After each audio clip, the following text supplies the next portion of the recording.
জুলাই এত বড় ঘটনা আমাদের জীবনে, এটা আমরা গল্প বলা শুরু করলে মানে রাহিদের মতো বা রিফাতের মতো আমরা একটু থামতে পারি না।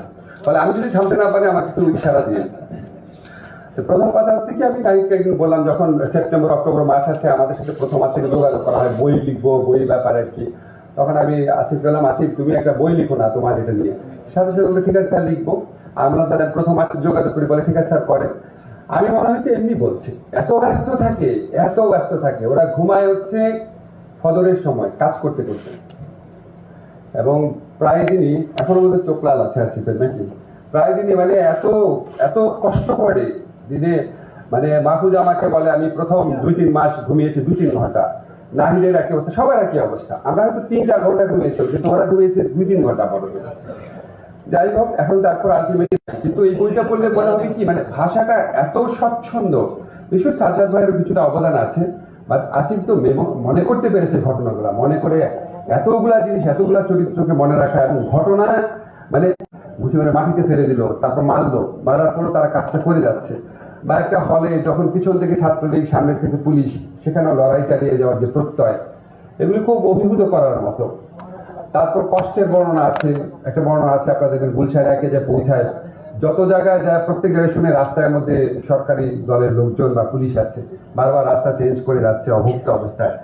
আর একটা সবচেয়ে বেশি আমার যেটা মনে হচ্ছে যে ইনোভেটিভ আইডিয়া গুলা, যে এই যে একটা জায়গায় রাহিদ তাদেরকে বলছে আমরা তখন কোনো তথ্যই রাখতো না, যাতে তাকে চর্চা করে কোনো তথ্যই না পাওয়া যায়। এরকম বহু বহু ইনোভেটিভ পরিকল্পনা, যেটা ওরা বলে কোটা সংস্কার আন্দোলন থেকে, নিরাপদ সড়ক আন্দোলন থেকে রাস্তায় যুদ্ধ করে করে করে ওরা শিখেছে। তো এখানে আপনার ওরা স্ট্র্যাটেজিক কারণে আক্তারকে পিছনে রেখেছে, এই জন্য আক্তারের গল্পটা আমরা কম জানি। আমাদের ক্যাম্পাসে যে কতবার আমার সরাসরি ছাত্র একটু ওর কথা বলি, কতবার যে সে মার খেয়েছে, ওকে দেখলে আমার রাগ লাগতো যে তুমি তোমার সাহসটা বন্ধ করো এবার, এরকম মনে হতো। মানে এই যে একটা সম্মিলিত অভিজ্ঞতার মধ্যে দিয়ে গিয়েছে অবস্থানে, তারপর কোথায় কার মাথা থেকে কি আসলো, অনেক কিছু আছে অকপটে বলেছে। তবে এই বইয়ে যেটা একটা সীমাবদ্ধতা আমি দেখি, খুব সংক্ষেপে লেখা হয়েছে, স্বাভাবিক, আরো অনেক বড় করে লেখার কথা, সংক্ষেপ বুঝলাম কিভাবে। যেমন একটা জায়গা বর্ণনা আছে যে ধরেন আমি ওরা আলোচনা করছি 11টা-12টার সময় আসলাম, তারপর কিন্তু একটা দীর্ঘ আলোচনা হয়, দীর্ঘ আলোচনা, স্যারের প্রসঙ্গ আসে, ছাত্ররা সরকার থাকবে কিনাটা আসে। আমি নিজের দেখে আমার মনে আছে জিনিসটা, আমরা প্রায় 1 ঘন্টা আলোচনা করেছি, কিন্তু একটা লাইনে আছে। এরকম এই বইতে আরো অনেক জায়গা নিশ্চয়ই এরকম আছে। ওরা রাজুভাস করতে যায়, ওদেরকে পায় নাই, কারণ ওরা অন্য জায়গায় ছিল, সেখানে তারা ছাত্রলীগের সাথে মারামারি করে পিটায় তারা চলে আসে, ওদেরকে পায় নাই।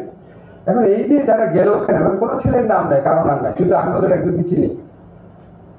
ভয়ঙ্কর গল্প দেখেন, সে একজন শিক্ষকের অপ্রকৃতিস্থ লোকের মতো, উন্মাদের মতো আচরণ করছে। বাসায় আসছে বলে আমার ছেলেটা এত শান্ত ছিল, এত ছিল, বাসায় এসে দরজার মধ্যে বাড়ি মারছে, থাম করে দরজা লাগিয়েছে, আমরা কারোর সাথে কথা বলছি না।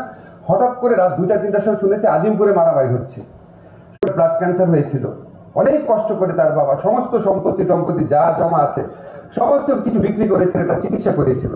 সেই ছেলেটাকে সে রাত্রে ফেরত পাবে নাকি, এই যে তার যন্ত্রণা, এই যে তার কান্না, এই যে তার ছোটাছুটি, এবং কত যে গল্প আছে।